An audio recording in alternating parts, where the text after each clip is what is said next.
जय श्री कृष्णा। मित्रों, मैं एक बार फिर से आपका स्वागत करता हूँ ज्ञानदीप चैनल पर, जहां आप सुन रहे हैं श्रीमद् भगवद गीता की एक शानदार श्रृंखला भगवद गीता की सीख। मित्रों, आज हम श्रीमद् भगवद गीता के 10वें अध्याय से जुड़ी अद्भुत शिक्षाओं को बहुत ही सरल और सहज भाषा में समझेंगे। यह अध्याय बेहद महत्वपूर्ण है क्योंकि इसमें भगवान श्री कृष्ण स्वयं अपने दिव्य स्वरूप और अनंत महिमा का वर्णन करते हैं। श्री कृष्ण कहते हैं, हे अर्जुन, तुम मेरे प्रिय सखा हो, इसलिए मैं तुम्हें अपने दिव्य उपदेश दे रहा हूं। ये ज्ञान तुम्हारे कल्याण के लिए है। यहां भगवान स्पष्ट करते हैं कि उनका ज्ञान सीमित नहीं है, बल्कि अनंत और दिव्य है।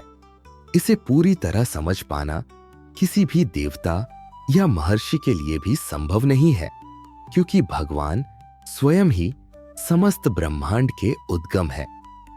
अब एक प्रश्न, क्या भगवान का कोई निश्चित रूप होता है? भगवान कहते हैं कि वे सृष्टि के कण कण में व्याप्त है। उनकी झलक हमें प्रकृति की हर सुंदर चीज में मिलती है। सूरज की चमक में, चंद्रमा की शीतलता में, गंगा की पवित्रता में और अग्नि की ऊष्मा में। जब भी हम किसी अद्भुत शक्ति या प्रकाश को देखते हैं, हमें उसमें भगवान की महिमा को अनुभव करना चाहिए। जो लोग यह समझ लेते हैं कि भगवान ही समस्त जगत के आधार है, वे अपनी श्रद्धा और भक्ति से उन्हें प्राप्त कर सकते हैं। ऐसे भक्त भगवान के गुणगान में तल्लीन रहते हैं और अपने जीवन में शांति एवं संतोष प्राप्त करते हैं। अर्जुन, जो अब भगवान की महिमा को और अधिक जानने के इच्छुक हैं, उनसे अनुरोध करते हैं कि वे अपनी दिव्यता और विस्तार से बताएं। भगवान उत्तर देते हैं, हे अर्जुन, मैं समस्त अस्तित्व की आत्मा हूं। मैं ही सभी प्राणियों का आदि, मध्य और अंत हूं। भगवान बताते हैं कि वे ही धरती की उर्वरता है, जल की शुद्धता है, वाणी में ओजस्विता है, ज्ञान में तेजस्विता है और प्रत्येक श्रेष्ठ गुण उन्हीं से प्रकट होते हैं। उदाहरण के लिए, पर्वतों में वे हिमालय है, नदियों में वे गंगा है, ऋषियों में वे नारद है, देवताओं में वे इंद्र है, शस्त्रधारियों में वे परशुराम है और सत्य में वे स्वयं सत्य स्वरूप है। हम इस ज्ञान से क्या सीख सकते हैं? यह अध्याय हमें सिखाता है कि भगवान सर्वत्र है। जब भी हम कुछ सुंदर, शक्तिशाली या प्रेरणादायक देखते हैं, हमें उसे भगवान का ही एक रूप मानना चाहिए। अंत में भगवान कहते हैं, हे अर्जुन, मैंने अपनी अनंत महिमा का केवल एक अंश तुम्हें बताया है। वास्तव में मैं अनगिनत ब्रह्मांडों को केवल अपने एक छोटे से अंश से धारण करता हूं। भगवान श्री कृष्ण अर्जुन से कहते हैं, जो मुझे अजन्मा, अनादि और समस्त ब्रह्मांडों का स्वामी मानता है, वही मोह से मुक्त होकर समस्त बुराइयों से ऊपर उठ जाता है। इस श्लोक में भगवान स्पष्ट करते हैं कि जो यह जानता है कि ईश्वर न कभी जन्म लेते हैं, न कभी नष्ट होते हैं, वही सच्चा ज्ञानी है।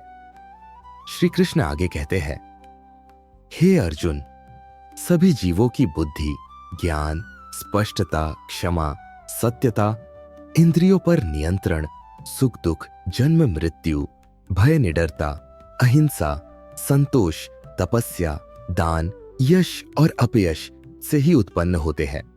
सृष्टि में जो कुछ भी है वह मुझसे ही है। अब सोचिए, जब हम किसी शक्ति की पूजा करते हैं तो वास्तव में हम उसी परमात्मा को पूज रहे होते हैं जो हर जगह व्याप्त है। जो लोग अपने मन और प्राणों को भगवान को समर्पित करते हैं, उनके अज्ञान का अंधकार स्वयं भगवान के ज्ञान के प्रकाश से दूर हो जाता है। अर्जुन फिर श्री कृष्ण से आग्रह करते हैं, हे जनार्दन, कृपया मुझे अपनी दिव्य महिमा और व्यापकता के बारे में और विस्तार से बताइए। मैं आपकी वाणी को सुनकर कभी तृप्त नहीं हो सकता। अर्जुन आगे कहते हैं, आप परम पुरुषोत्तम है, आप परम धाम है, परम शुद्ध और अविनाशी है। सभी ऋषि मुनि, नारद, असित, देवल और व्यास इसी सत्य की पुष्टि करते हैं। प्रभु, कृपया मुझे अपने ऐश्वर्य और शक्तियों के बारे में और बताइए, ताकि मैं आपको और बेहतर जान सकूं और आपका ध्यान कर सकूं। भगवान श्री कृष्ण मुस्कुराते हुए कहते हैं, हे अर्जुन, मेरे विस्तार का कोई अंत नहीं है, परंतु मैं तुम्हें अपनी कुछ दिव्य महिमा का वर्णन करूंगा। अब ध्यान दीजिए, भगवान स्वयं अपनी विभूतियों को प्रकट कर रहे हैं। मैं सभी जीवों के हृदय में स्थित हूं। मैं ही उनके जन्म, मध्य और अंत का कारण हूं। मैं ही प्रकाशमान पदार्थों में सूर्य और चंद्रमा हूं। वेदों में सामवेद हूं। देवताओं में स्वर्ग का राजा इंद्र हूं।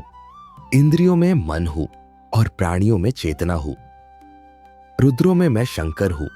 यक्षों में कुबेर हूं। अग्नि तत्व में मैं स्वयं अग्नि हूं और पर्वतों में मेरु हूं। पुरोहितों में बृहस्पति, योद्धाओं में कार्तिकेय, जलाशयों में समुद्र और महर्षियों में भृगु हूं। ध्वनियों में दिव्य ओंकार, यज्ञों में जप यज्ञ, अचल वस्तुओं में हिमालय, वृक्षों में वट वृक्ष और देव ऋषियों में नारद हूं। घोड़ों में उच्चैः श्रवा, हाथियों में ऐरावत और मनुष्यों में राजा हूं। शस्त्रों में वज्र, गायों में कामधेनु, प्रेम के देवता में कामदेव, सर्पों में वासुकी और जलचरों में वरुण हूं। पितरों में अर्यम, नियमों में यमराज, दैत्यों में प्रहलाद और काल में मैं स्वयं काल हूं। पशुओं में सिंह, पक्षियों में गरुड़, पवित्र करने वालों में वायु, धनुर्धर में भगवान राम, जलीय जीवों में मगर और नदियों में गंगा हूं। सभी विद्या में आध्यात्मिक ज्ञान, तर्क में तार्किक निष्कर्ष, अक्षरों में ओंकार, व्याकरण के समासों में द्वंद्व समास हूं। मैं शाश्वत काल हूं। शस्त्रों में ब्रह्मास्त्र और सर्वभक्षी मृत्यु हूं। स्त्रियों में कीर्ति, समृद्धि, मधुर वाणी, स्मृति, बुद्धि, साहस और क्षमा हूं। छंदों में गायत्री मंत्र, महीनों में मार्गशीर्ष और ऋतुओं में वसंत हूं। छलियों में जुआ, तेजस्वियों में तेज, विजेताओं में विजय, संकल्प करने वालों में संकल्प और धर्मात्माओं में धर्म हूं। वृषणी वंशियों में कृष्ण, पांडवों में अर्जुन, ऋषियों में वेदव्यास और महान विचारकों में शुक्राचार्य हूं। न्याय के साधनों में मैं न्यायोचित दंड और रहस्यों में मौन हूं। हे अर्जुन, मैं सभी प्राणियों का मूल बीज हूं। कोई भी वस्तु मेरे बिना नहीं रह सकती। मेरी दिव्य विभूतियों का कोई अंत नहीं है। मैंने जो कुछ भी कहा वह मेरी महिमा का केवल एक संकेत मात्र है।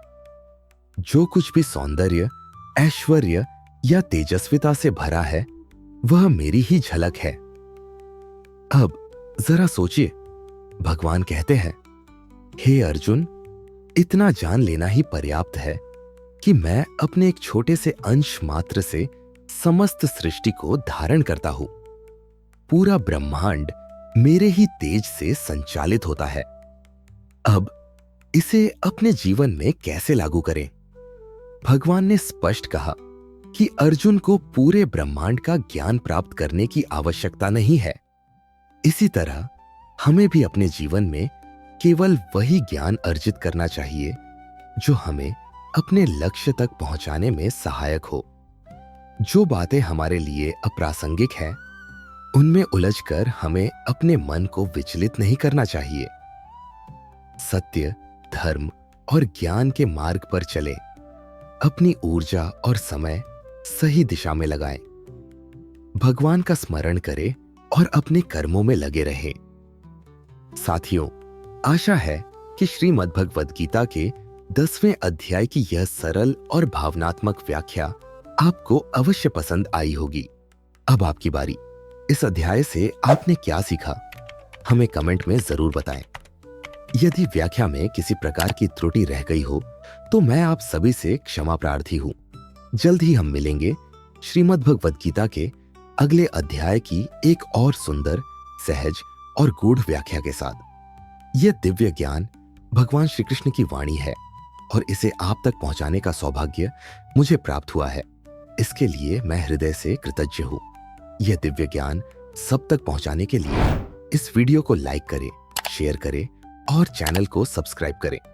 घंटी दबाना न भूलें ताकि हमारे आने वाले सभी प्रेरणादायक वीडियो की सूचना आपको तुरंत मिलती रहे। तब तक स्वस्थ रहे, आनंदित रहे और हर क्षण प्रभु की भक्ति में लीन रहे। भगवान श्री कृष्ण की कृपा आप सभी पर बनी रहे। जय श्री राधे कृष्ण। राधे राधे।